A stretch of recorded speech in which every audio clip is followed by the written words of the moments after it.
ज़िंदगी देने से बड़ी मुश्किल तो किसकी हो सकती है। दुरुस्त बात। ठंडे कमरों में कैमरों के सामने बात करनी बहुत सच्चे का हल है। क्या पुलिस का टिकटॉक पे इतना ज़्यादा रहना it is good for police या तो उनके ऊपर भी 4-4 चर्च के पर्चे हुए होते हैं। कैमरा एक पकड़ के कि जी शाह जाट ने ये नहीं किया वो नहीं किया, just to increase their ranking. सबसे बड़ा इंसान का दुश्मन है ना वो खौफ है। हम इतने बुरे हैं या वो कौन सी चीज़ें हैं जिन्हें हमें इम्प्रूव करने की ज़रूरत कि आपने पाकिस्तान को बदलना है, अगर बदलना है जी, तो जी। अपने आप को बदलें।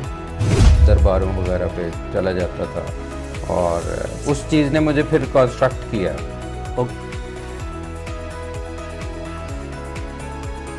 पाकिस्तान को शहजाद रोशन गिलानी का सलाम पहुँचे। हर पाकिस्तानी नौजवान कामयाब होना चाहता है, लेकिन कामयाब होने के लिए बहुत सारी प्रैक्टिसेस होती हैं, बहुत सारे चैलेंजेस का सामना होता है, बहुत काम करना पड़ता है और फिर जाके इंसान जो है वो कामयाबी की तरफ बढ़ता है या कामयाब होता है। हमारे साथ एक बहुत सक्सेसफुल पर्सनालिटी पंजाब पुलिस से मौजूद हैं, जिन्होंने ना सिर्फ कामयाबी हासिल की बल्कि माशाल्लाह हर फोरम के ऊपर जो है वो बड़े प्रोमिनेंट और वाइब्रेंट नज़र आते हैं। हम इनसे बात करेंगे और जानने की कोशिश करेंगे कि इन्होंने ये सफ़र कैसे किया, क्या हार्डशिप्स आई और किस तरह से ये सब कुछ मैनेज किया। अतर वही साहब, सबसे पहले तो मैं आपको खुशामदीद कहता हूँ। आपका बहुत शुक्रिया कि आपने वक्त दिया। Thank you.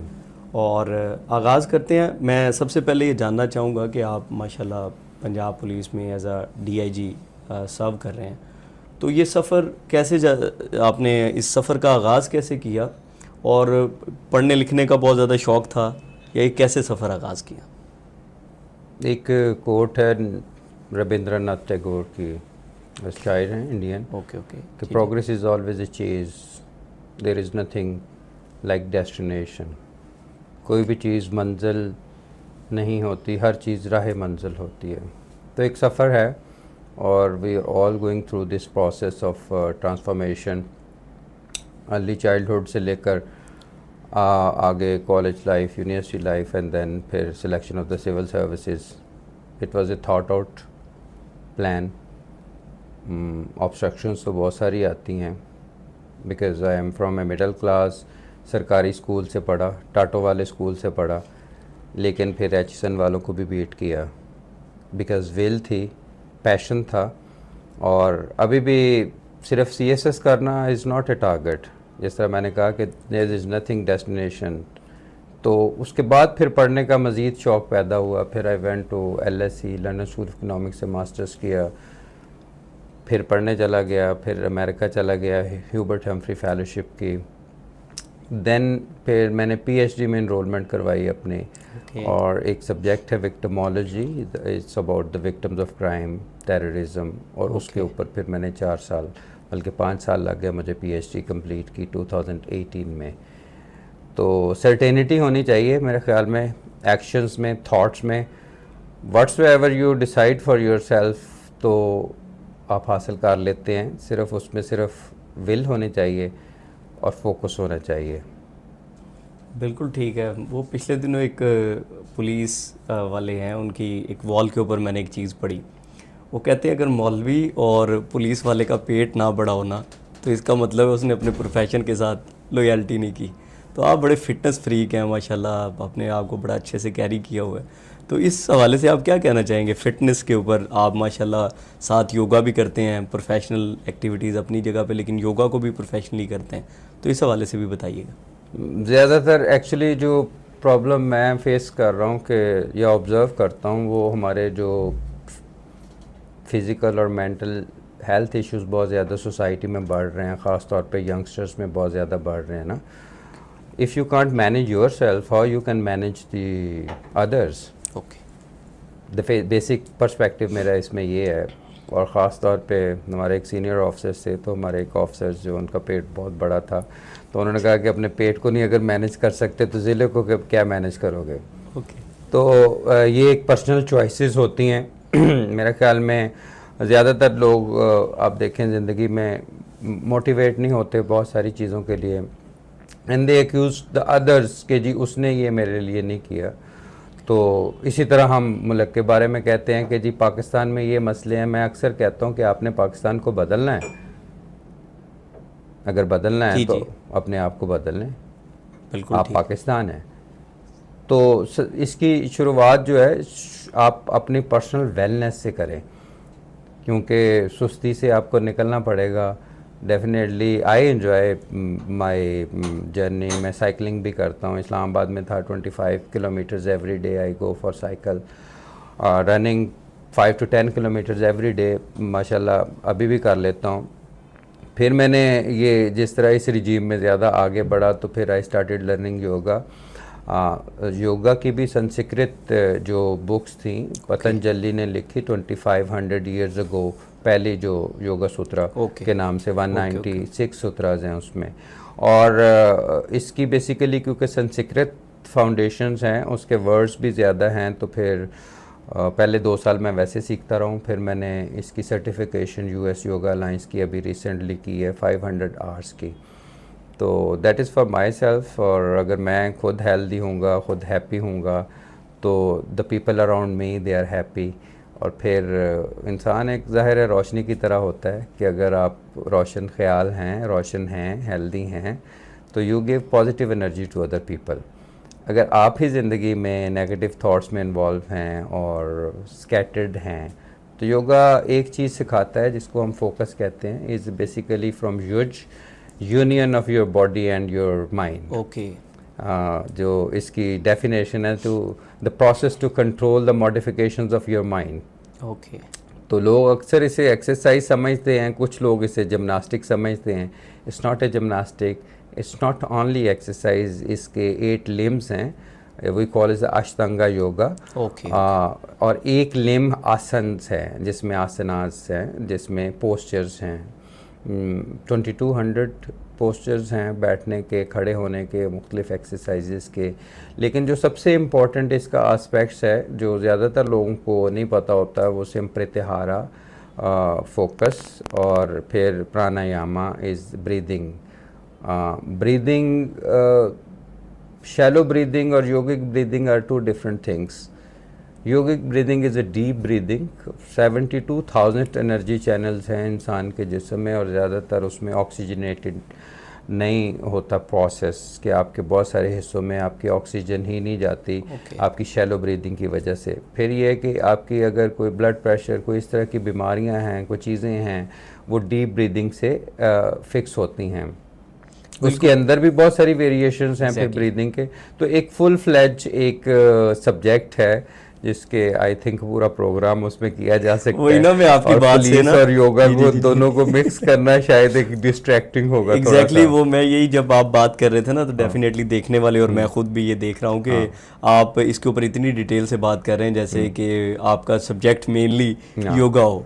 तो ये जो खूबसूरती है कि आपको जब एज अ पुलिस वाला मिलते हैं, तो आप एक शानदार पुलिस ऑफिसर हैं, इन्वेस्टिगेशंस आपकी नोन है बहुत ज़्यादा, पुलिस रिफॉर्म्स के वाले से आपने बहुत काम किया, जहाँ आप गए हैं वहाँ पे आपने काम किया। तो साथ अब योगा के ऊपर बात करते हुए मुझे लग रहा था मैं किसी योगी से बात कर रहा हूँ। फिर जब आपकी आते हैं बाकी एक्टिविटीज़ की तरफ, तो ये आपके अंदर शुरू से था या कोई ऐसी इनहेरिटेड एक्टिविटी थी, या ये आपने डेवलप किया बात के अंदर अपनी ये हैबिट कि जिस काम को करना है इतना ही आला करना है? मैं हर साल एक नई चीज़ सीखने की एक कोशिश करता हूँ, और 31 December is the deadline for one project, एक चीज़ सीखने की। अभी भी एक चीज़ शुरू करनी है मैंने, लेकिन अगले साल के लिए रख ली है, तो खैर नेक्स्ट ईयर बताऊंगा मैं। तो एक साल में एक चीज़ नई सीख लें, तो सीखने का तो अमल जारी रहता है। और मेरा ख्याल उसमें ये है कि चीज़ें वो सिलेक्ट करें अपने लिए जिसकी वैल्यू हो आपकी ज़िंदगी में, ऐड ऑन करें आपके रिलेशनशिप को, आपकी चीज़ों को, आपकी हेल्थ को। और ख़ास तौर पे the ultimate word in your life is happiness. क्या आप DIG बन के खुश हैं? अगर नहीं हैं तो छोड़ दें इसे। अगर आप CSS करके खुश हैं, नहीं हैं, छोड़ दें इसे।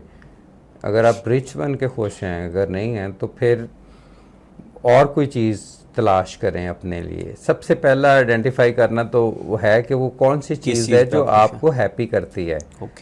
ठीक है। If you are not happy, everything is I think useless. तो उसकी सिलेक्शन जो चीज़ें हैं, अब हमारे जो यंगस्टर्स हैं फॉर एग्ज़ाम्पल, उनके ऊपर ये मसलत कर दिया जाता है कि आपने पढ़ना है, ग्रेड लेने हैं, आपने इंजीनियर बनना है, डॉक्टर बनना है, सीएसएस करना है। नहीं, उसमें पोइट भी हो सकता है, बहुत खूबसूरत शायर बन सकता है। हमें ज़रूरत है, हमें साइंसदानों की ज़रूरत है, हम शायरों की ज़रूरत है। एक शेर मैं समझता हूँ कि कई लोगों की ज़िंदगियाँ बदल देता है, एक लफ्ज़ इंसानों की ज़िंदगियाँ बदल देता है। तो हमें माशरे में हर तरह के लोग चाहिए। तो उस चीज़ की जस्तजू जो है इंसान को करनी चाहिए। और दूसरी बात ये है, मौलाना रूम मेरी बहुत बड़ी मोटिवेशन है। और सारी कायनात इंसान के अंदर है, बाहर क्या तलाश कर रहा है वो, उस अंदर की कायनात को खूबसूरत कर लें तो आपको हर चीज़ फिर खूबसूरत नज़र आती है। बिल्कुल ठीक है।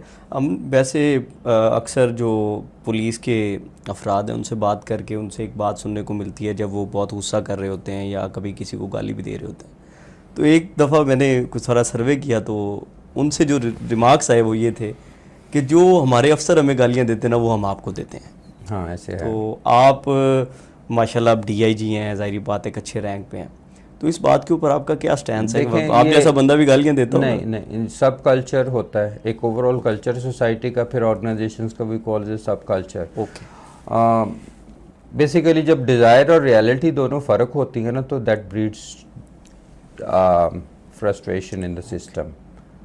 मैं अक्सर लोगों को कहता हूँ कि अपनी ज़िंदगी में परेशान होना ख़त्म हो जाएगा जब या तो डिज़ायर को कम कर दिया जाए या रियलिटी को इम्प्रूव कर दिया जाए। दोनों चीज़ों में एक चीज़ को कर दिया जाए। इस दोनों के गैप को कम कर देंगे तो आप you are in a state of piece.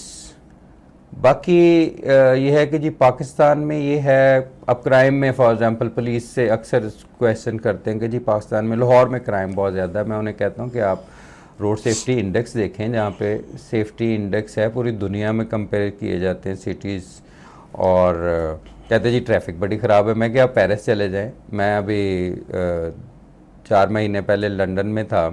Okay. तो सिर्फ एयरपोर्ट जाने तक आपको 1.5 घंटे की ड्राइव में आपको मोर देन 100 ट्रैफिक सिग्नल्स मिलते हैं। ओके। 1.5 से 2 घंटे लगते हैं। सेंट्रल लंदन में एक जगह से दूसरी जगह जाने के लिए आपको आधा पौना घंटा लगता है। तो little knowledge is always dangerous for the people and societies.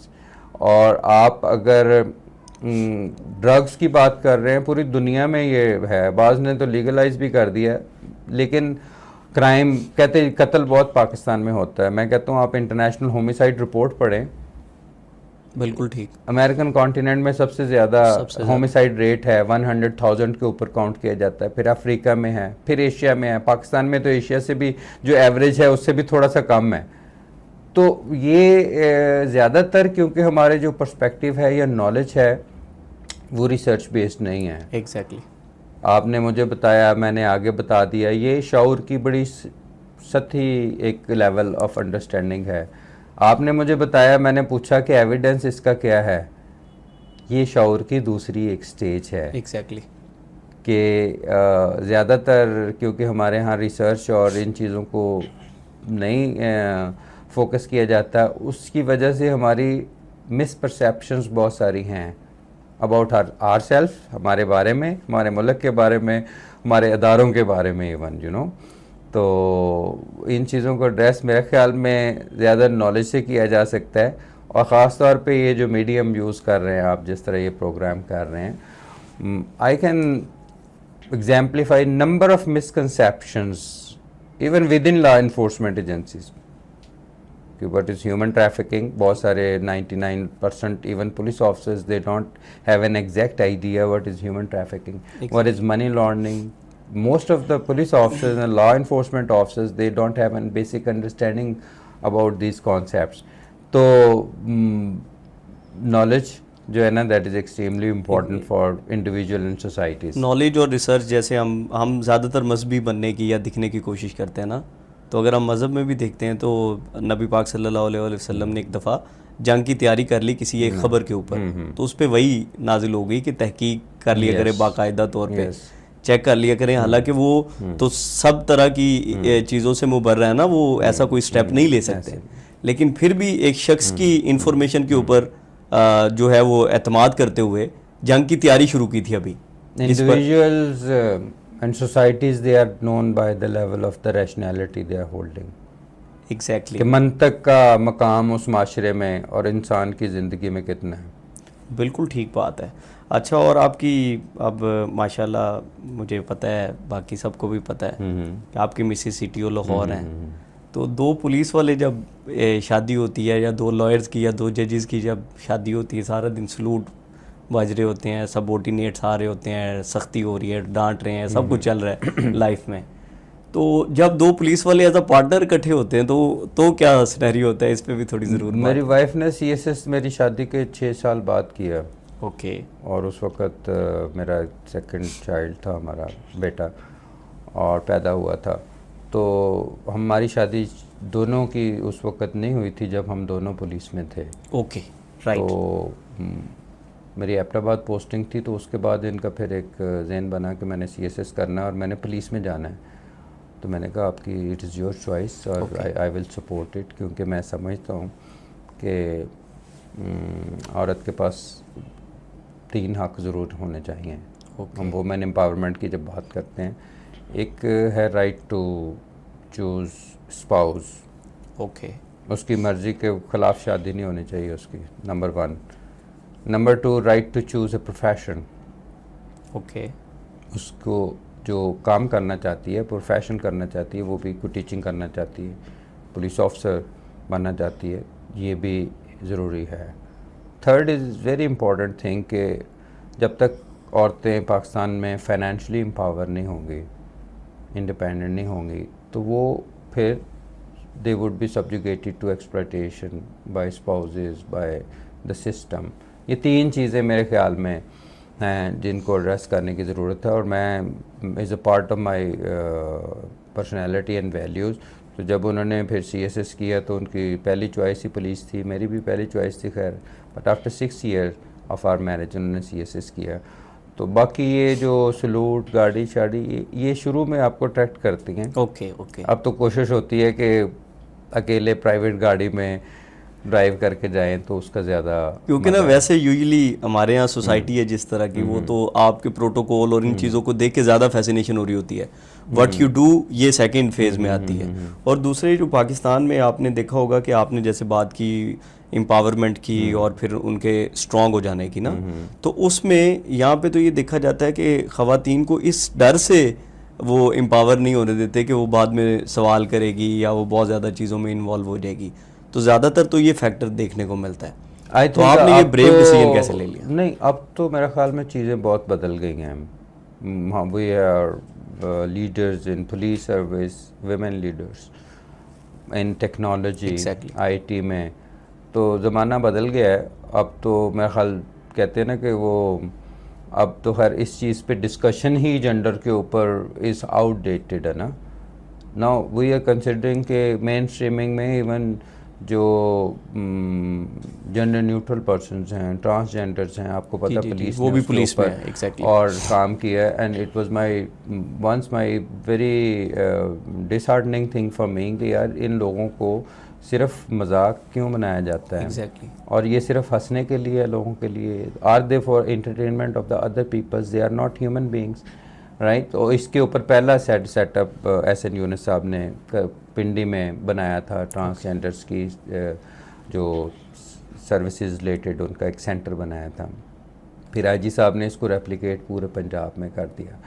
और मैं समझता हूँ कि ये एक बहुत बड़ा सवालिया निशान है इस एंड पब्लिकली एक सेमिनार में मैंने कहा था कि the state and society should apologise from these people, कि जिसके साथ एक हिस्टोरिकल एक अनजस्ट पॉलिसीज़ हमारी रही हैं, सोसाइटी की भी हैं, कल्चर की रही हैं, तो उनको भी मेन स्ट्रीमिंग में लाने की बड़ी ज़रूरत है। क्या उसका क्या कसूर कि वो इस तरह पैदा हुआ?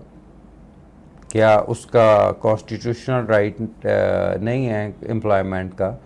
We don't have any problem with recruitment कि अगर कोई ट्रांसजेंडर अप्लाई भी करता है तो आई डोंट थिंक सो कि उसके ऊपर ये कंसिडरेशन होनी चाहिए। Gender is just a social construct. ये तो एक इंसानों ने एक मिल के एक रोल को डिफाइन कर दिया ना, लेकिन so far as the rights are concerned, वो तो इंसान होने के नाते तमाम के बराबर हैं।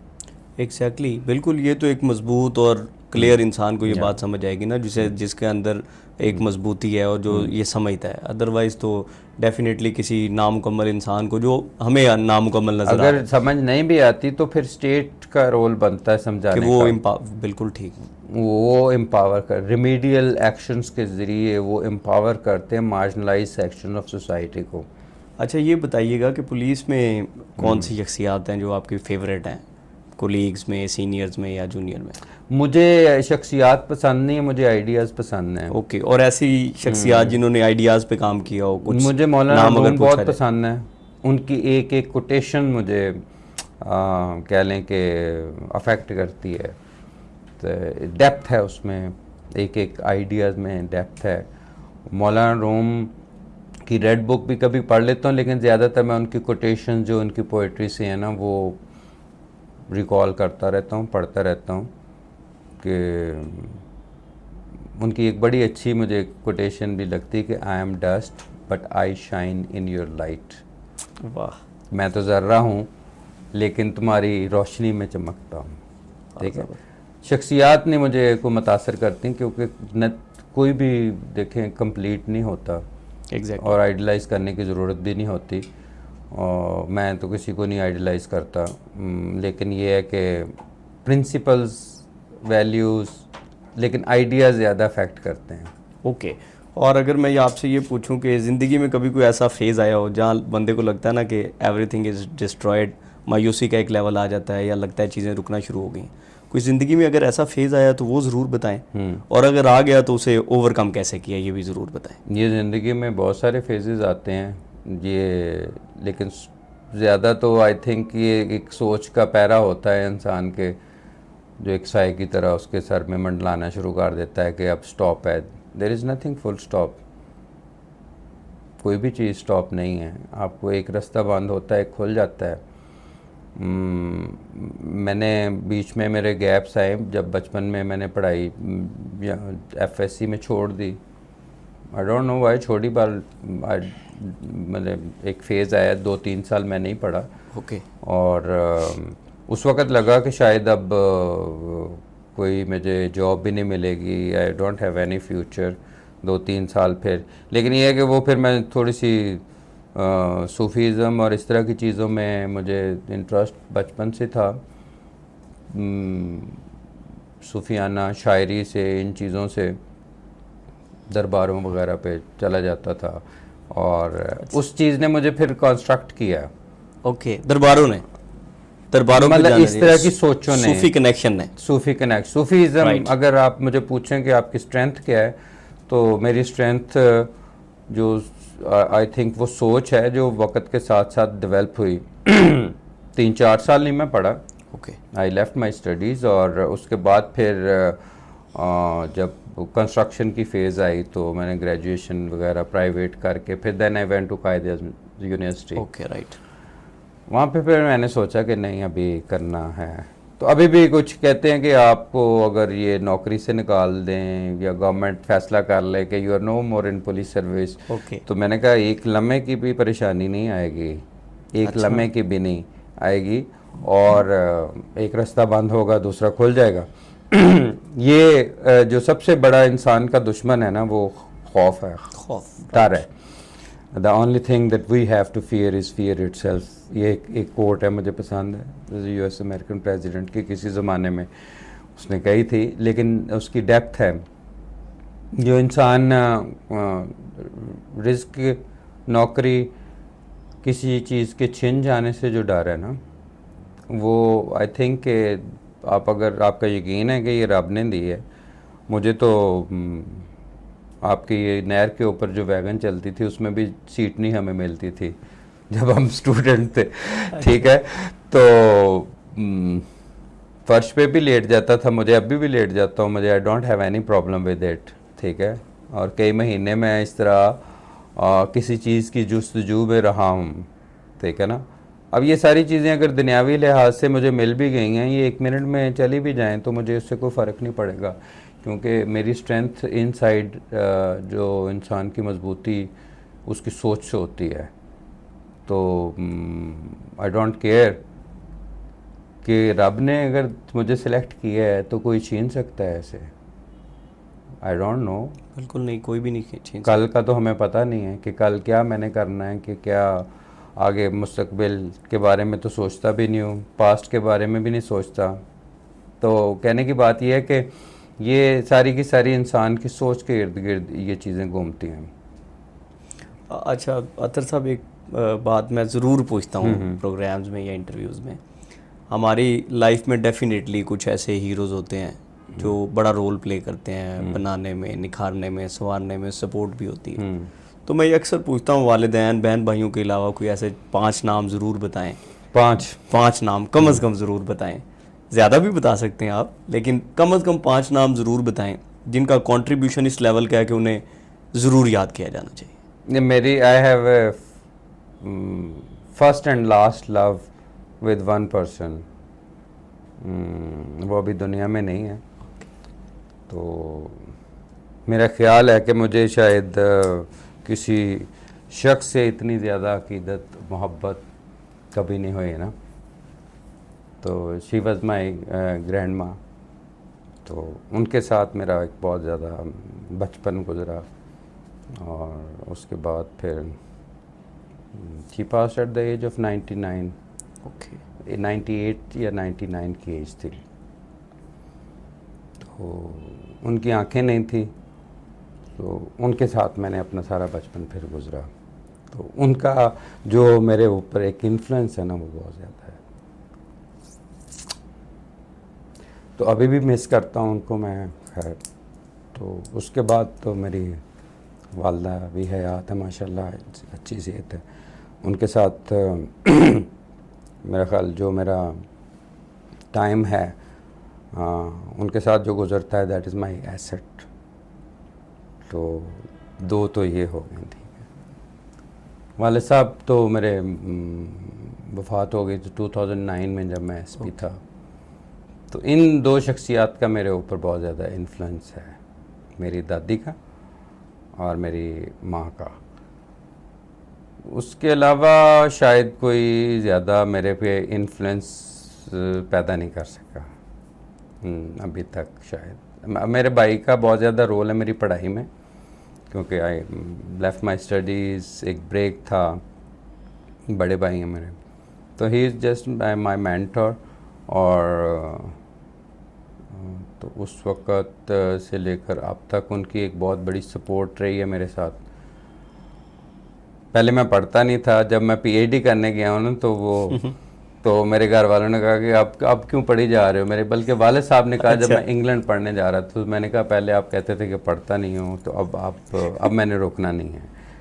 तो जब मैंने पीएचडी की, मेरा डिफेंस था, तो आई आस्क्ड माय ब्रदर, क्योंकि पीएचडी यूरोप में जो होती है वो बड़ी ट्रेडिशनल उसकी सेरेमनी होती है।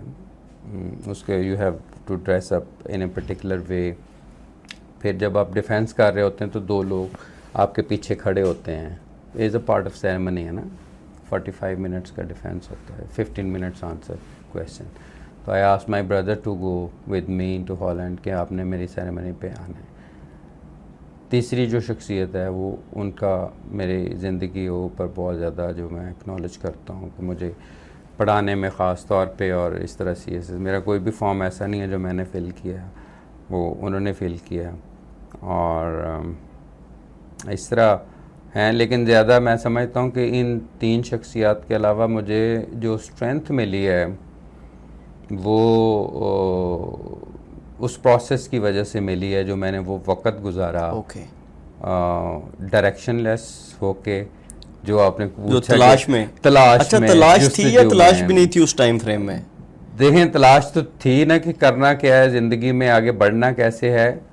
और किसी चीज़ को पाने की शायद तलाश नहीं थी। ओके। एक होता है ना कि मैं ये कर लूँ, मैं ये हासिल कर लूँ, मैं ये जॉब ले लूँ, ये भी नहीं थी शायद। तो एक जुस्तजू है, अभी भी है वो। खैर, अगर मैं कुछ ना करूँ ज़िंदगी में, एक वैक्यूम में चला जाऊँ, तो I think I would be in problem. अब तभी अभी जिम वगैरह बहुत ज़्यादा करता रहता हूँ। अपनी जितनी एनर्जी है, एक तूफ़ान है एक पीछे, उसको फिर मैं चैनलाइज करता हूँ थ्रू ए डिसिप्लिन, जिसमें discipline is a very important thing in life. अगर आप यूनिवर्स को देखें तो discipline में। 2 टेक होम पॉइंट्स हैं इंसानों के लिए।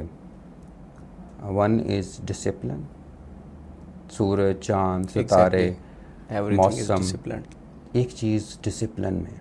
दूसरा इंटरडिपेंडेंस है, हर चीज़ एक दूसरे के ऊपर डिपेंडेंट है, कोई भी चीज़ आज़ाद नहीं है, हवा भी आज़ाद नहीं है, इवन पौधे, ज़मीन, बाकी कॉस्मोलॉजी की चीज़ें। अगर डिसिप्लिन और इंटरडिपेंडेंस पूरी कायनात के 2 बेसिक प्रिंसिपल हैं, तो एक इंसान के भी यही 2 प्रिंसिपल्स हैं। इन 2 प्रिंसिपल से वो हट के फिर तन्हा रह जाएगा, अपने गोल्स को अचीव नहीं कर पाएगा। तो डिसिप्लिन को ज़्यादातर लोग पंक्चुअलिटी से एट्रीब्यूट करते हैं, but my definition of discipline is a consistent आपकी स्ट्रगल। एक चीज़ को आइडेंटिफाई आपने कर लिया तो उसमें consistency is the key word. Okay, right. मैं अक्सर लोगों को कहता हूँ कि आप success is equal to hard work multiplied by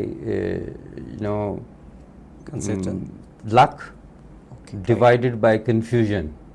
divided by confusion, ये बहुत अच्छा था। राइट, इट मैक्सिमम यूथ जो है वो कंफ्यूज रहती है। Yes, if you are confuse तो आपके जो चांसेस हैं ना सक्सेस के, वो मार्जिनलाइज होते हैं। Exactly. If you are clear-headed, what you want to do, whatsoever thing is, उसकी फिर requirements को जानना और फिर उसके लिए consistent effort करना, 1 दिन, 2 दिन, 3 दिन।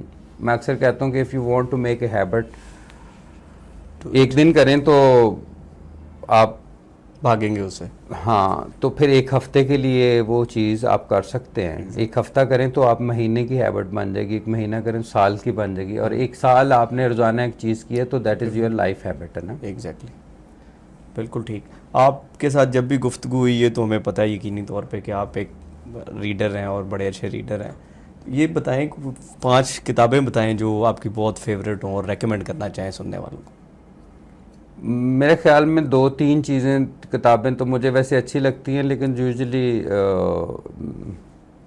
लोगों पे डिपेंड करता है चॉइस कि वो कैसी चीज़ें पढ़ना पसंद करते हैं। कैसी चीज़ें पढ़ना चाहते हैं। एक तो जो लोग अपनी ज़िंदगी में अपने आप को मैनेज नहीं कर पा रहे, they are suffering from negative thoughts, right. वो एक बुक है इकिगाई। Okay, right. वो मैं अपने ट्रेनिस को भी पढ़ाता था, is on Japanese life style. Japan में मैं 2-3 दफ़ा, मुझे जापानीज़ आती भी है थोड़ी सी, जापानीज़ पुलिस के साथ भी काम किया है। Okay, right. Ikigai is a book, my way of life, exactly, my purpose of life, you know, कि आपने खाना क्या है, आपने आपकी हैबिट्स क्या हैं। वो बेसिकली सेंटेनेरियंस पे है। ओके, कि राइट। लोगों की why people, some people have more age as compare to the others. Okay, okay, right. Centenarian 100 साल से भी जापान में, आपको पता है, लाइफ एक्सपेक्टेंसी ज़्यादा है। तो there are 5 blue zones in the world जहाँ पे 100 साल से ज़्यादा लोग ज़िंदा रहते हैं। ठीक। तो उसके ऊपर रिसर्चर्स ने लिखी है कि उनकी जापान का एक इलाका है जिसके ऊपर उन्होंने रिसर्च की है कि उन लोगों की एट्रीब्यूट्स क्या थे, उनकी हैबिट्स क्या हैं, राइट, कि why they live longer, right. उनकी मतलब ईटिंग में एक बेसिक चीज़ है उसमें कि you stop when you are 80% full, right. और फिर ये है कि हैप्पीनेस के ऊपर बहुत सारे, that is a very interesting book जो है ना, वो मुझे अच्छी लगती है। उसको काफ़ी दफ़ा मैंने पढ़ा भी है, पढ़ाया भी है। तो इस तरह की, बाकी तो बचपन में बहुत सारी किताबें पढ़ी, अभी भी कोई अगर टाइम मिले तो मैं पढ़ लेता हूँ, लेकिन this is the book I recommend to everyone. Okay, जो मेरे कोलीग्स हैं या मेरे स्टूडेंट्स हैं, जो इवन पुलिस FI एकेडमी में मैं पढ़ाता रहा हूँ ये किताब। बिल्कुल ठीक है। आप DIG अतर वहीद साहब एक सक्सेसफुल लाइफ गुजार रहे हैं, इत्मीनान है आपको देख के भी लगता है, और आपकी गुफ्तगू में भी एक इत्मीनान है। सक्सेस की डेफिनेशन भी हर इंसान की अपनी जी, डेफिनेटली। लेकिन मैं ये समझता हूँ कि कोई ज़िंदगी में कोई रिग्रेट, वैसे नॉर्मली रिग्रेट इंसान नहीं बताता, लेकिन ऐसा कोई रिग्रेट है आपकी लाइफ में जो आप शेयर करना चाहें, कोई ऐसी चीज़ जो आप करना चाहते थे लेकिन अभी तक नहीं कर पाए या आपके हाथ से छूट गई? नहीं, ऑपरेशनल हैं। ओवरऑल लाइफ, मेरी लाइफ, पर्सनल लाइफ में तो कोई रिग्रेट नहीं है। I have a very blessed person. शायद इतना मैं डिज़र्व नहीं करता था। तो लेकिन ये कि ऑपरेशनल हैं, बहुत सारे रिग्रेट्स होते हैं। जिस तरह पुलिस फोर्स में आपको you encounter different things in life. तो एबटाबाद में मैं पोस्टेड था, तो एएसपी था उस वक्त नया नया। तो एक घर को आग लग गई थी उसमें। रात को उस फैमिली बाहर आ गई, बच्चे उनके अंदर थे और वो चारपाई के नीचे थे। तो मैं था, मेरे दो मेरे साथ और भी पुलिस ऑफिसर से गनमैन थे। और इस तरह ना हमने 4-5 लोगों ने दरवाज़ा तोड़ के 2 बच्चों को हमने निकाल लिया। तो एक छोटा बच्चा जो है ना वो हमसे मिस हो गया, हमें मिल नहीं रहा था। उसकी जो डेथ है ये 2005 की बात है, लेकिन अभी तक still that reminds me something. वो एक तकलीफ़ दे मुझे फील होती है कि दैट इज़ माय फेलियर, क्यों नहीं उसको हम बचा सके। फिर दूसरा जो वाक़या सबसे इम्पोर्टेंट, जो जिसका मेरी एकेडमिक लाइफ के ऊपर भी बहुत ज़्यादा इम्पैक्ट हुआ, वो दैट वाज 2009, जब मैं कोहाट में गया हूँ और पहला दिन था और एक मस्जिद में धमाका था। 24 लोगों की लाशें देखी जिस दिन मैंने। तो उसमें हाँ, ज़ाहिर है कोहाट में पश्तून सोसाइटी, लेकिन वो एक हमारे कंटोनमेंट में धमाका हुआ था जिसमें एक शख्स भी फौत हुआ और उसके 2 बच्चे साथ उसके फौत हुए। तो अपने बच्चे को डांट रहा था कि तुम मस्जिद में जाओ, नमाज नहीं पढ़ते, तुम बड़े हो गए हो। तो उसको डांट के लेके गया। तो घर के पास ही मस्जिद था। तो मस्जिद, वो बच्ची छोटी क्रॉल करती करती करती अपने भाइयों के जब पीछे गई तो वो भी धमाके में मारी गई। तो ये एक that was A resting moment in my life. तो फिर मैंने जिस सब्जेक्ट पे काम किया, ये बेसिकली पीएचडी करना मेरा मकसद नहीं था। Okay, right. अभी मैं उसी तरफ आने वाला था, आपने खुद। तो वो जो वाक़या था उसने फिर मुझे बहुत सारे सवाल कई दिन तक मेरे ज़हन में आते रहे कि why we are helpless even in dealing with these people. And secondly, if we can't eliminate terrorism in Pakistan, at least we can heal terrorism. What about those people who have been suffered by acts of terrorism? But unfortunately हमारे सरकारी meetings हो या किसी जगह पे हो तो हम नंबर शेयर करते हैं कि इतने हज़ार लोग पाकिस्तान में दहशतगर्दी में मारे गए, और reducing them to numbers is a process of dehumanization.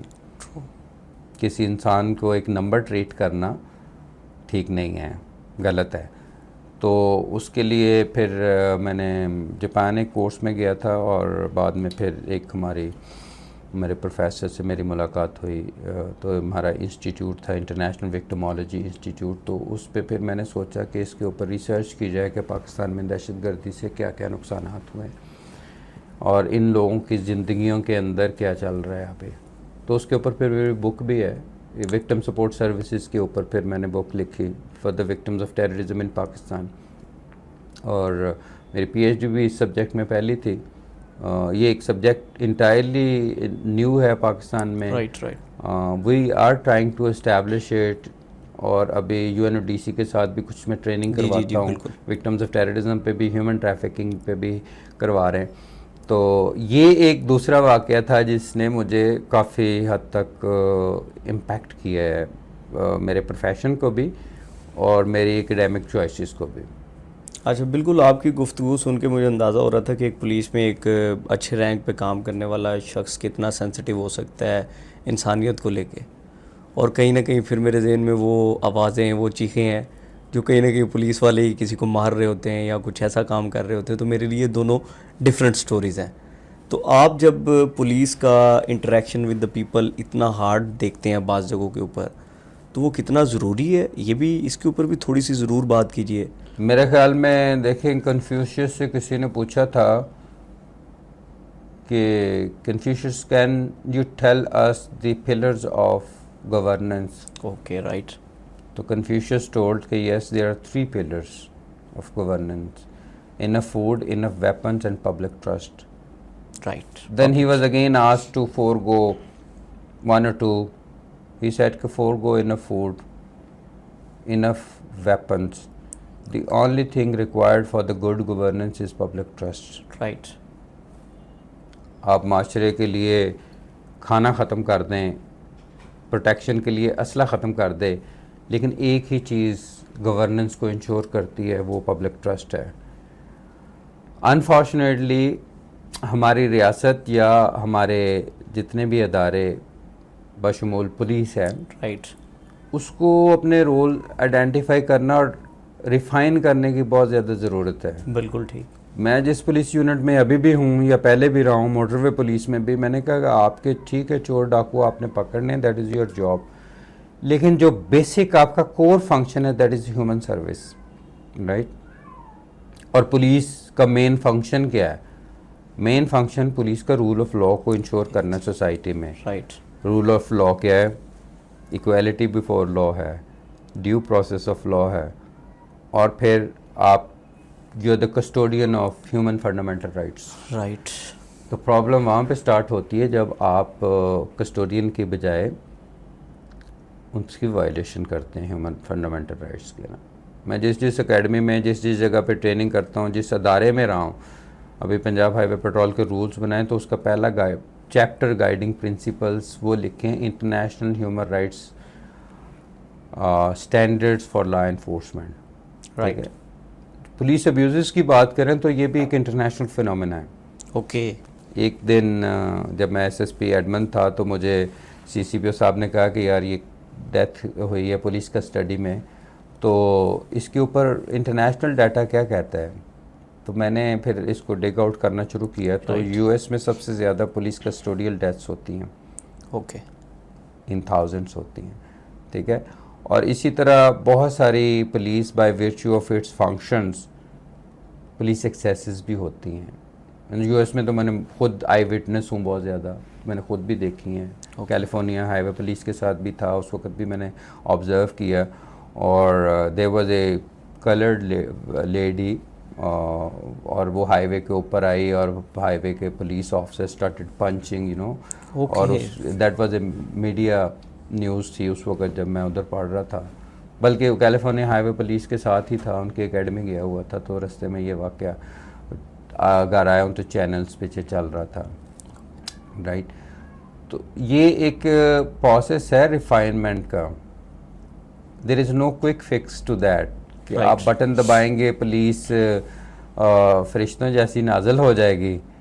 और बस बेसिकली तो दोज़ख में जन्नत के जजीरे ढूंढते हैं ना हम. ओके. कि सोसाइटी की ओवरऑल आपका सिस्टम वही रहे, और पुलिस है उसमें, police is a part of it. और हर वर्दी के पीछे एक इंसान है, और उस इंसान के अंदर एक अलग सी एक कायनात है, एक दुनिया है, राइट. ओवरऑल ट्रेनिंग को बहुत ज़्यादा फोकस करने की ज़रूरत है. कंडक्ट को बहुत ज़्यादा. Conduct mean standardised conduct, right.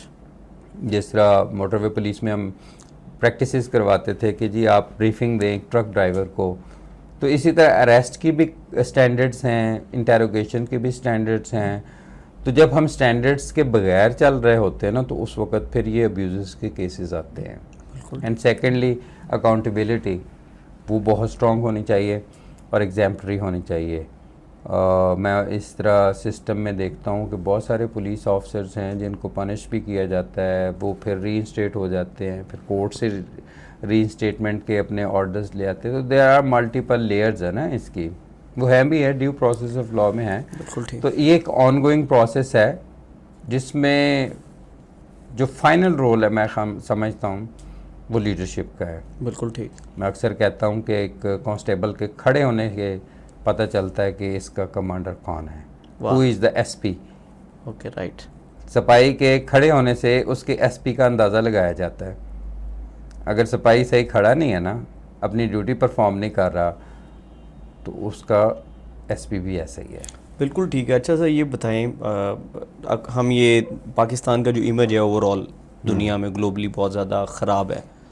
कहा जाता है बहुत बुरे लोग हैं, रेपिस्ट हैं, या मतलब आप जो नाम जो भी सख्त तरीन नाम लेना वो हमारे साथ पब्लिश करके हम दिखाते हैं दुनिया को। वो इमेज शायद मैं आपको इस बताता पे हूँ। ज़रूर हाँ, बताएं कि जी, ये आया कि हम इतने बुरे हैं, या वो कौन सी चीज़ें हैं जिन्हें हमें इम्प्रूव करने की ज़रूरत है इमेज के मैं अर्ज कॉन्टेक्स्ट में। करता हूँ आपको। इमेज शायद इतना वेस्टर्न वर्ल्ड में नहीं है जितना हमारे जहनों में है। पहली बात तो ये है, सबसे प्रॉब्लम जो है वो सेल्फ इमेज का है। Right. You are what you think of yourself. Line is line because line is thinking he is a line, okay. Right.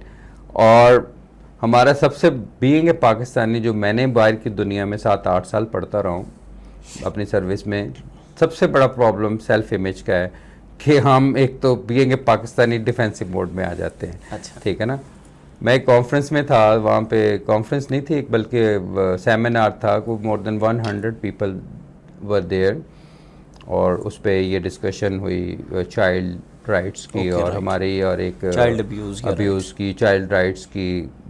एक मालदीव से मेरी कोलीग थी, वो प्रेजेंट कर रही थी, और इधर से पाकिस्तान से भी एक थी। तो आई स्टूड अप देयर, मैंने कहा you know 700,000 girls are being raped every year in US, and this is the finding of your institution. Okay.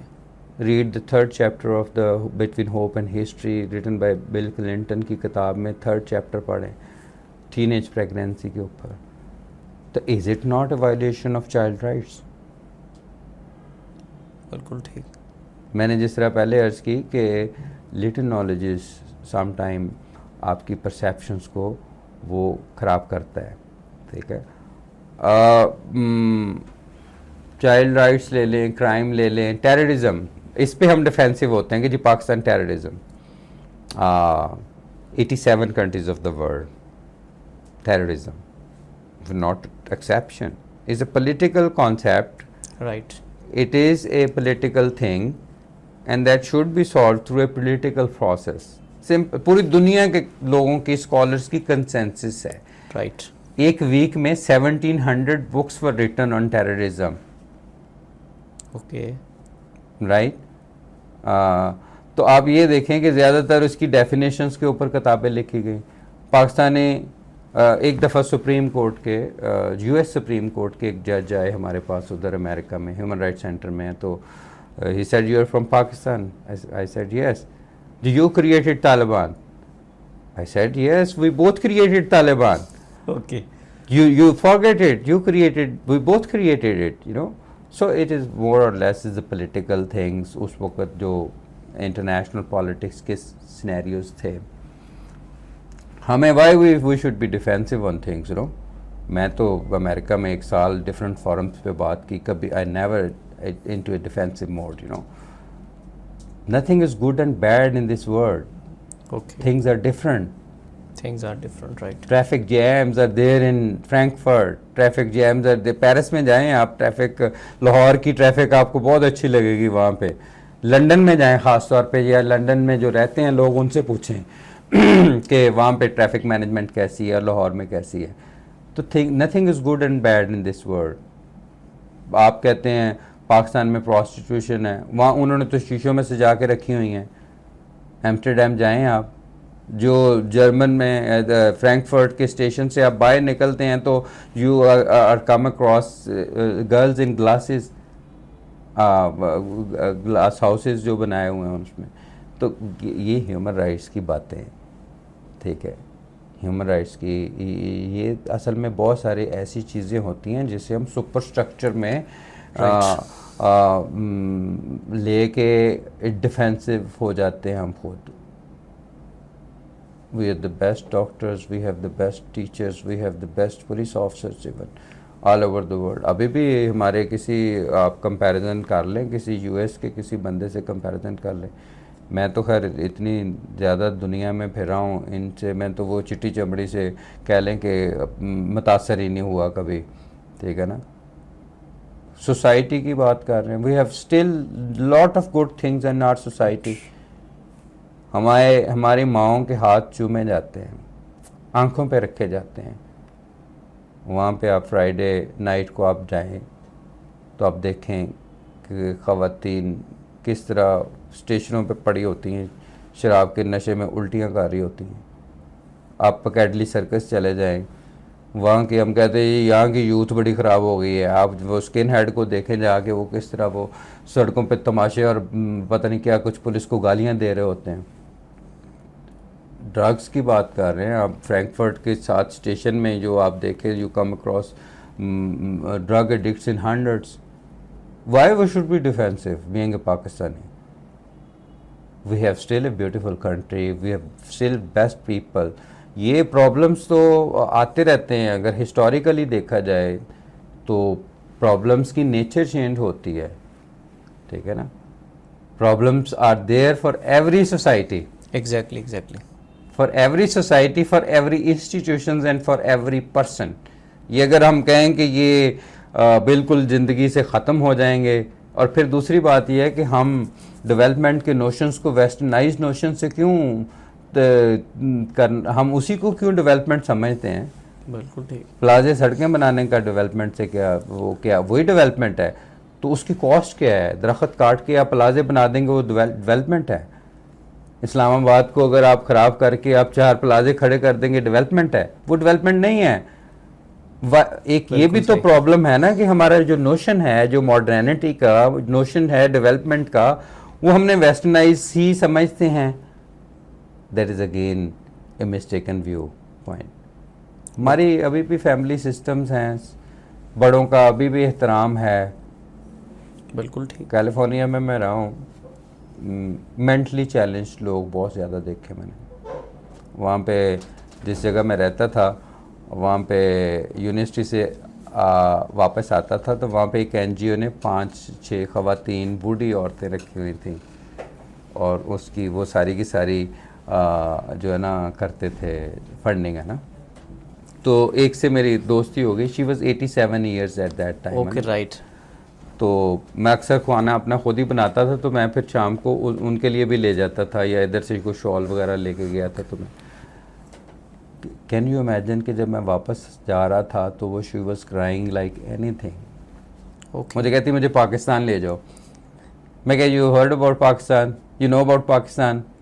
कहते I never heard about Pakistan, I was considering is India, but you the people of Pakistan can be so loving, right. She was 87 years old. क्योंकि मुझे जाहिर है, मेरी आपको मैंने पहले बताया, सबसे ज़्यादा ग्रैंड माँ मेरी दादी से ज़्यादा मेरी एफिलिएशन रही। तो अब मुझे बूढ़े जब भी मिलते हैं या देखता हूँ तो मेरी उनसे बड़ी जल्दी दोस्ती हो जाती है। अच्छा, अब आपका वो एक एरिया रह गया। वैसे तो बहुत सारे एरियाज़ वो होंगे जो आपने हमें नहीं बताए या कुछ हमें पता है। तो एक एरिया रह गया कि आप, क्योंकि ह्यूमन ट्रैफिकिंग एक आपका सब्जेक्ट है, तो आजकल हर बंदा जा ही जा रहा है, इधर से कुछ सुनता है, उधर पहुंच जाता है, निकाला जाता है, वहाँ बहुत सारी हार्डशिप्स हैं और बड़े मसाइल हैं। तो ये जो हर बंदे ने कहीं जाने का रुख कर लिया गलत तरीके से, इवन सही तरीके से भी जाते हैं तो नहीं कर पाते चीज़ों को, उसके ऊपर आपका क्या पॉइंट ऑफ व्यू है? थोड़ा ज़रूर। Human trafficking is a misunderstood concept okay. By law enforcement and by overall by society in Pakistan. हम इससे ज़्यादा इक्वेट समझते हैं कि ये बाहर जाने का नाम है इलीगल तरीके से, लेकिन that is not human trafficking. Okay. That is illegal migrant smuggling. Okay, बिल्कुल राइट। बिल्कुल। पाकिस्तान में इन दोनों चीज़ों को मिक्स किया जाता रहा 2018 तक। ओके। फिर पाकिस्तान की गवर्नमेंट ने 2 लॉ बनाए, ह्यूमन ट्रैफिकिंग पे अलग लॉ बनाया बिल्कुल और माइग्रेंट स्मगलिंग पे अलग लॉ बनाया। Human trafficking basically forced labour और एक्सप्लॉयटेशन का नाम है ह्यूमन वो तो ट्रैफिकिंग। इधर डेफिनेटली, हाँ, भट्ठा मजदूर भी फिर उसी में आ गए। This is the point. Now you got the point. बिल्कुल ठीक। हमारे जो चैलेंजेस ह्यूमन ट्रैफिकिंग के हैं वो इंटरनल ह्यूमन ट्रैफिकिंग के हैं, एक्सटर्नल के नहीं हैं। बिल्कुल ठीक। वो एक अलग स्ट्रीम है माइग्रेंट स्मगलिंग की। ओके। अच्छा, ये जो लॉ बने थे 2018 में, इसमें police is the investigation agency to investigate the cases of human trafficking. मैंने जब FIA गया हूँ तो एक पहली मीटिंग हमने अटेंड की कि ये commission the rights of child, national commission, वहाँ पे बात हुई ह्यूमन ट्रैफिक, उन्होंने कि ये FIA का काम है, FIA। मैं आप लॉ पढ़े, the police is the agency to investigate the cases of human बिल्कुल ट्रैफिकिंग। इसके ऊपर फिर बहुत ज़्यादा हमने ट्रेनिंग्स करवाई, पंजाब पुलिस में भी करवाई, केपी में करवाई, मैं गिलगित पुलिस के साथ ट्रेनिंग्स करवाई मैंने, और फिर बलूचिस्तान में मैंने कई दफ़ा गया हूँ, वहाँ पे ट्रेनिंग करवाई। यूएनडीसी का एक प्रोजेक्ट है वो लॉन्च किया।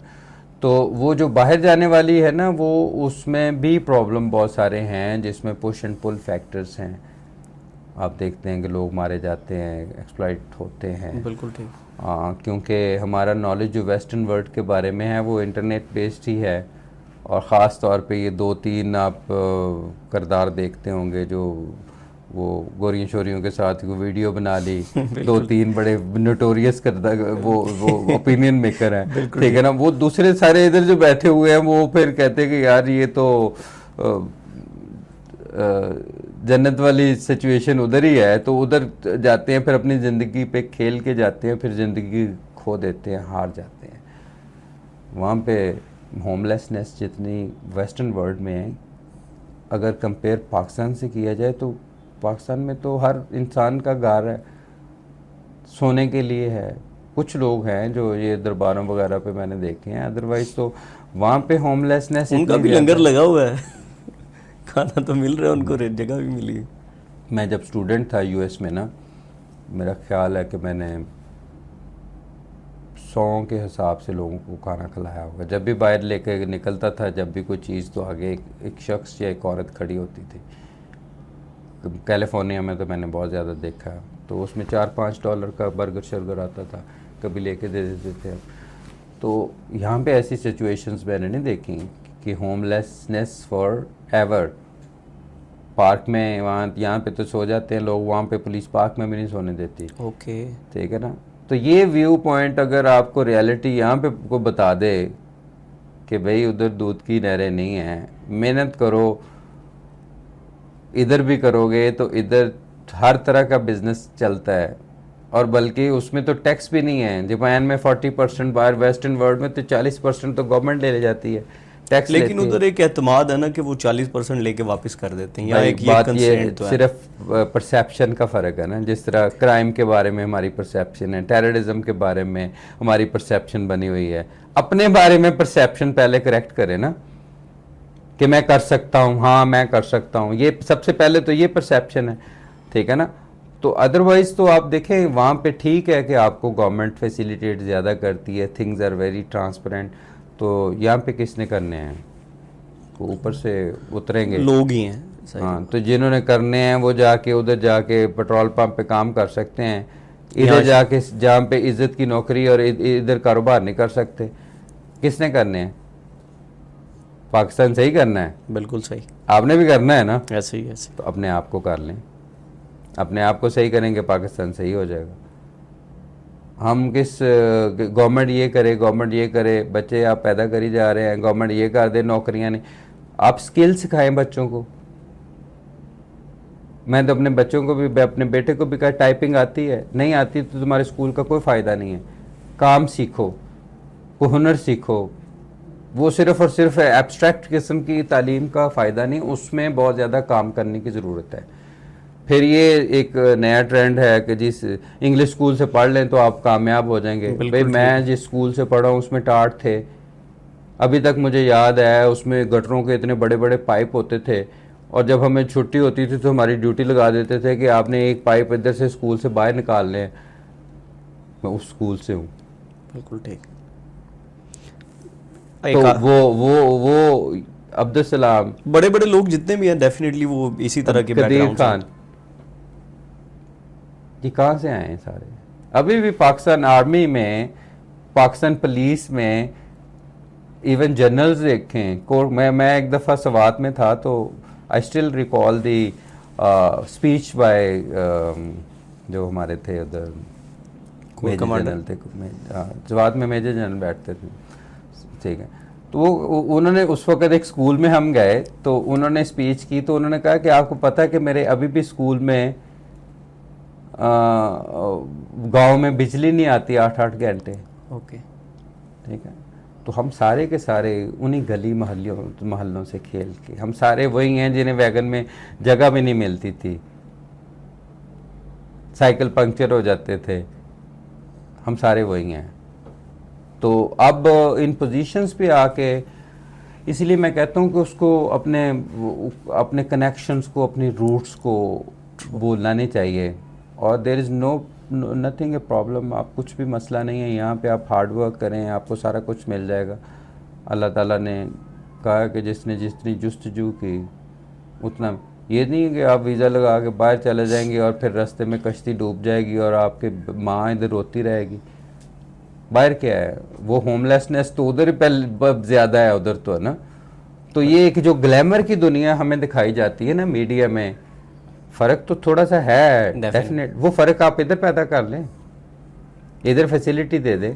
बिल्कुल ठीक। और जब हम बात करते हैं पाकिस्तान में कोई 50% प्लस ख़वातीन है जो रेशो है, तो उसमें ख़वातीन के जॉब करने की या प्रोफेशन को चूज़ करने की बात आए तो अक्सर हमें सुनने को मिलता है कि teaching can be the good profession, या किसी एक स्पेसिफिक प्रोफेशन को ज़्यादा डिस्कस किया जाता है। तो आप देखते हैं कि नाकों के ऊपर पुलिस मेल स्टाफ बहुत ज़्यादा खड़ा हुआ है, फ़ीमेल पुलिस बहुत कम है। तो फीमेल के हवाले से पुलिस कैसा डिपार्टमेंट है, इनकरेजिंग है, उनको आना चाहिए, तो इस हवाले से ज़रूर बात करें। क्योंकि just department like others department. और वैसे हमें कोई प्रॉब्लम नहीं हुई, we were the first couple जो पुलिस में मेरी वाइफ आई, और आज तक नहीं कभी फील हुआ कि जी ये मेल डोमिनेटेड है। पीपल आर सारे कोलीग्स हैं, they are welcoming. Even my missus commanded 2 districts exactly as DPO रही हैं। She was the first SP, she was the first SSP Multan operation, then DPO। कभी कोई प्रॉब्लम अभी वो अनुष मोहतरमा अनुष वो भी है कारी सारी खवातीन का। मैं ये कह रहा हूँ जेंडर की debate is a old dated debate, इसको ख़त्म कर देना चाहिए, इस पे बहस ही नहीं होनी चाहिए, ठीक है ना। और मुल्क की प्राइम मिनिस्टर अगर हो सकती वज़ीर आज़म, तो एक IG और DIG क्यों नहीं हो सकती, ठीक है। लेकिन आपको इन फ्यूचर कभी IG नज़र आ रही है फीमेल? इंशाल्लाह आ रही हैं, चलें, बिल्कुल आ रही हैं, और आएंगी, 100% आएंगी। और मेरा नहीं ख्याल को अब फ़र्क है। और दूसरी बात यह है कि जो कुछ ऐसे केसेस बड़े सेंसिटिव होते हैं जिसमें फ़ीमेल ऑफिसर्स ज़्यादा बेहतर तरीके से उनको इन्वेस्टिगेट कर सकते हैं। बिल्कुल ठीक है। बहुत सारे प्राइवेसी के भी इशू होते हैं, लेकिन ये तो वैसे भी लीडरशिप पोजीशंस के ऊपर हैं। लेकिन हमारी कांस्टेबल्स भी हैं, दे आर वेरी मोटिवेटेड। अच्छा, वजह ये है कि being a leader, being a manager, हमें पता नहीं होता कि हमारे पास कौन कौन से लड़के। बिल्कुल ठीक। हमारे पास अभी लेडी ऑफिसर है, वो उसने नेशनल चैम्पियनशिप ये उसमें जीती गई है। We have hikers, we have poets. मैंने कल्चरल कमेटी एक अलग से बनाई हुई है हमने। फिर IT पूल, मुझे पता चला कि मेरे पास जो लोग हैं 70 पीपल आर IT क्वालिफाइड, जिसमें MCS किया हुआ है। अब उसमें हमने वर्किंग ग्रुप्स बनाए हुए हैं। उसमें अभी बहुत सारे लोगों ने MPhil कर लिया सर्विस के दौरान, 5-6 लोग तो मेरे PHP में PhDs हैं, राइट। हमारे वार्डन्स हैं। बिल्कुल ठीक। कल मैं देख रहा था, वो हमारे वार्डन जो हैं जो पेंटिंग करते हैं, इतनी खूबसूरत पेंटिंग करते हैं। मुझे भी, मेरी भी तस्वीर उन्होंने बना के भेजी। बल्कि आपकी पुलिस की रिजवान भट्टी साहब ने PhD रिसेंटली उन्होंने भी की, वो भी मेरे पास ही थे पहले, फैसलाबाद में थे। बिल्कुल। तो कहने की बात ये है कि ये when we reduce them to numbers, तो ये बहुत बड़ी ज्यादती होती है हर एक ऑफिसर। दूसरी बात ये है कि रैंक से क्या फ़र्क पड़ता है, रैंक तो एक रोल बताता है। बिल्कुल रोल सीनियर भी होता है, जूनियर भी होता है, फ़र्क तो काम से पड़ता है। मेरे एक ऑफिसर ने 22 लोगों की ज़िंदगियां बचाई। एक स्कूल में वैन में आग लगी हुई थी और वो नौकरी से वापस जा रहा है, जिसके लिए मैं स्टैंडिंग ओवेशंस पे उधर करवाया चूंग। Okay, right. मैं तो समझता हूँ कि मेरे 22 सालों की नौकरी एक तरफ और उसका एक काम एक तरफ। बिल्कुल ठीक। जिसने 22 लोगों की ज़िंदगियां बचा ली। मुझे तो पछतावा एक का है कि उस बच्चे को नहीं बचा सके, तो उसने तो 22 लोगों की ज़िंदगियां बचा ली। देखिए, ब्रांडिंग तो बहुत ज़रूरी है, पूरी दुनिया में सारे लोग ब्रांडिंग पे काम कर रहे हैं। लेकिन ये रिसेंटली कुछ 2 सालों में पंजाब पुलिस ने बहुत ज़्यादा ब्रांडिंग पे काम किया, अपने आउटलेट्स को बहुत बेहतर कर लिया, अपने ऑफिसेज़ को, स्टेशंस को बहुत इम्प्रूव कर लिया, बड़ी अच्छी फील आती है।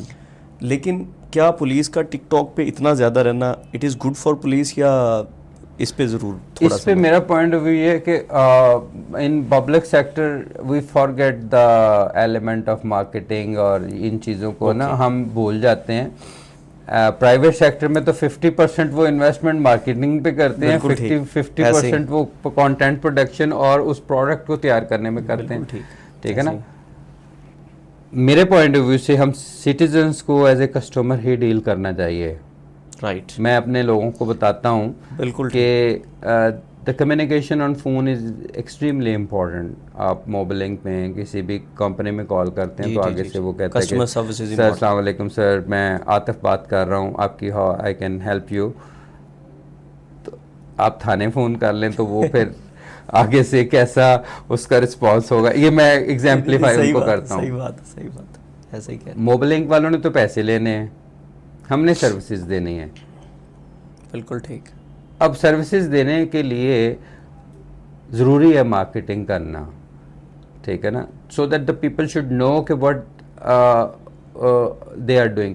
पुलिस में तो प्रॉब्लम कोई नहीं है, पुलिस का तो इतना बड़ा इंफ्रास्ट्रक्चर भी है, पुलिस में गाड़ियाँ भी हैं, पुलिस में ऑल इंटरनेशनल पॉसिबल थिंग्स जो पुलिस इंटरनेशनल पुलिस सिस्टम से मैंने देखी हैं 7-8 मुल्कों में, हमारी पुलिस में सारी चीज़ें हैं। प्रॉब्लम सिर्फ एक ही है, इमेज। तो इमेज को अब सही किस तरह किया जा सकता है वो लोगों को बताएंगे तो सही होगा ना। बिल्कुल ठीक। हम अपने थानों में इतनी बड़ी बड़ी इन्वेस्टिगेशंस और सारा कुछ करते रहेंगे, लोगों को पता ही नहीं है, लोग फिर वो डर्टी कॉप सिंड्रोम, क्योंकि उसमें बहुत सारे हमारे जो भाई है ऑलरेडी उनका तो काम ही ये होता है कि जी पुलिस की खबर, जी उसने जी नंबर प्लेट नहीं लगाई, उसने फलां नहीं किया, हालांकि खुद उनके ऊपर भी 4-4 चर्च के पर्चे हुए होते हैं। जी जी जी। जो कैमरा एक पकड़ के कि जी शाह जाट ने ये नहीं किया वो नहीं किया, just to increase their ranking और व्यूअरशिप बढ़ाने के लिए वो फिर पुलिस को टारगेट और मॉकरी करते हैं, स्टेज ड्रामों के ऊपर करते हैं। ठीक है ना। बाहर की दुनिया में ऐसे नहीं होता।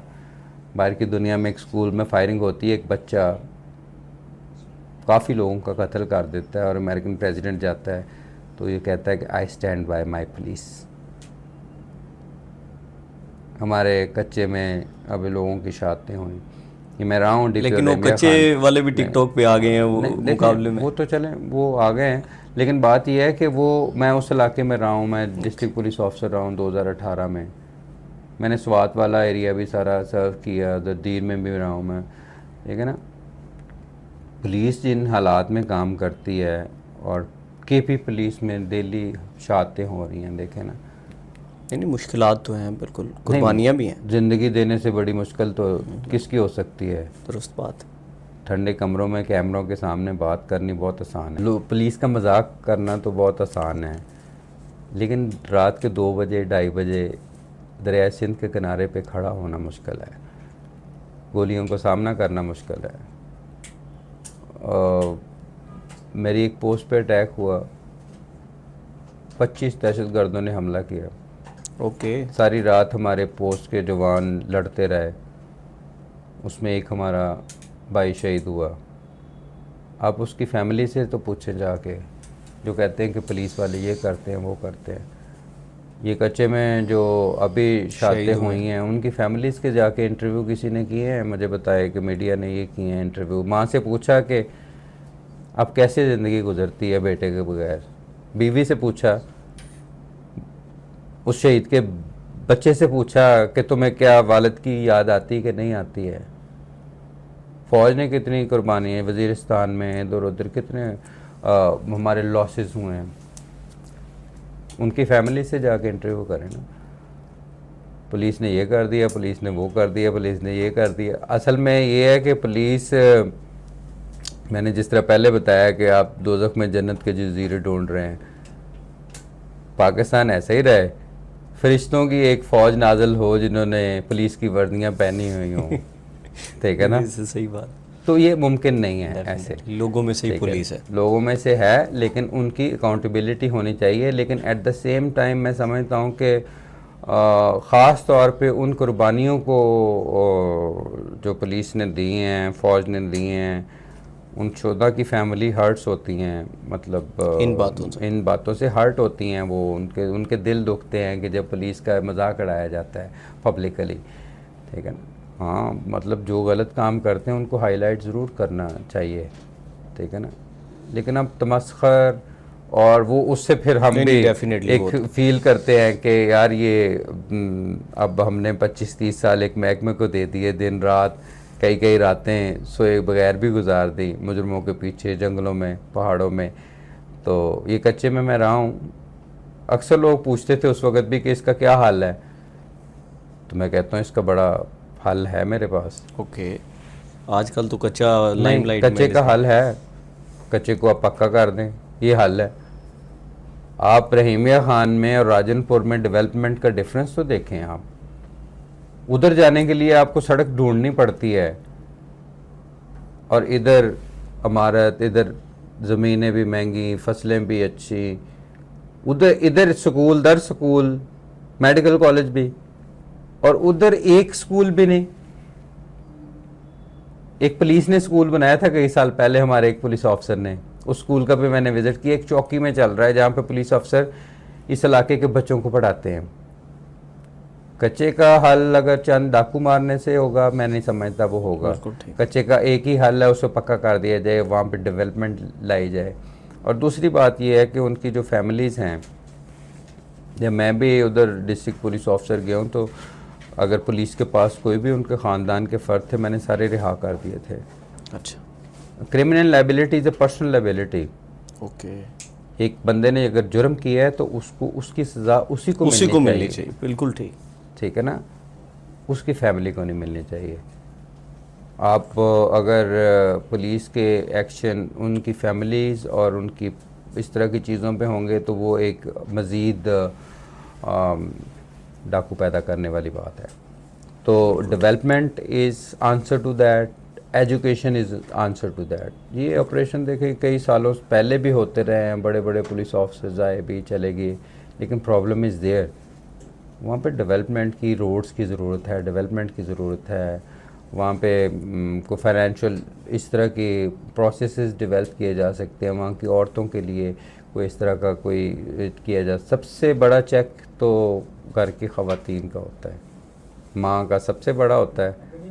माँ के कहने पे डाकू भी हथियार डाल देता है। हाँ जी, बिल्कुल सही। एक डाकू की माँ ने मेरे से रब्ता किया अच्छा, जब मैं उधर था, तो मैंने उन्हें कहा कि हमें किसी शख्स से नफ़रत नहीं है, ओके, लेकिन वो लोगों के साथ लोगों के साथ ज़्यादती ना करे, और अपने आप को अगर थाने में सरेंडर कर देता है तो उसकी ज़िंदगी भी महफूज होगी, इसकी मैं आपको गारंटी देता हूँ। आप उसकी माँ हैं, उसको समझाएं आप कि कानून का एहतराम करें। ये हल है। माँ तो आखिर माँ होती है। हाँ, ये हल है कच्चे का, हर चीज़ का हल होता है। बिल्कुल ठीक है। जैसे आपने शोधा की बात की है, तो जब भी हम तहफ़्फ़ुज़ की बात करते हैं या तहफ़्फ़ुज़ के बारे में सोचते हैं तो हमारे ज़हन में पुलिस आती है, और शहरियों का हर छोटे से छोटा मसला पुलिस के साथ ही वाबस्ता है। तो ये टू वेज़ कनेक्शन है। बाज़ जगहों पे जैसे अफराद में कुछ लोग ठीक नहीं है, वैसे मुमकिन है पुलिस में भी कुछ लोग ठीक नहीं होंगे। हम तो देखें जब से सर्विस में आए हैं 20 साल यही बातें सुनते आए हैं कि जी थाना कल्चर ये हो। भाई आप थानों को क्या बना दें, अब वो तो मतलब होटलों से भी आप तो अच्छे बन गए। ठीक है। और मेरा दिल करता है अक्सर जाके रवैयों में भी तब्दीली आई ना। बिल्कुल आप ठीक। लाहौर पुलिस देख लें, पहले देख नहीं, लें, it's 10 साल better पहले now। देख लें, बिल्कुल ठीक। और आप देख लें। हाँ, एक चीज़ है जिस पे मैं समझता हूँ कि ट्रेनिंग पे बहुत ज़्यादा फोकस होना चाहिए, और training should not be only कि ये जी ट्रेनिंग इंस्टीट्यूशन का काम है। जिस तरह स्कूल का एक बड़ा लिमिटेड रोल होता है कि बच्चा स्कूल में जाता है तो ये चीज़ें ट्रेनिंग सीख के तो आता सारी है। ज़िंदगी चलती है ना। हाँ, उसकी फैमिली का, उसके घर का जिस तरह रोल है ना, तो इस तरह डिस्ट्रिक्ट में लगे हुए जहाँ पे पुलिस स्टेशंस भी हैं वहाँ पे भी इनके पीरियोडिक ट्रेनिंग प्रोग्राम्स होते रहे। Training and accountability, these two are the key words for police. Exactly, वो DIG महबूब लीला साहब ने विजिट कराया तो वहाँ भी काफ़ी बेहतरी आई बहुत है, अच्छी, बहुत उन्होंने अच्छा बड़ा काम अच्छा कर रहे हैं वो। जी जी, आपका बहुत शुक्रिया। Thank you very much. Athar Waheed साहब, एक बड़ी लंदन गुफ्तगू हुई आपके साथ।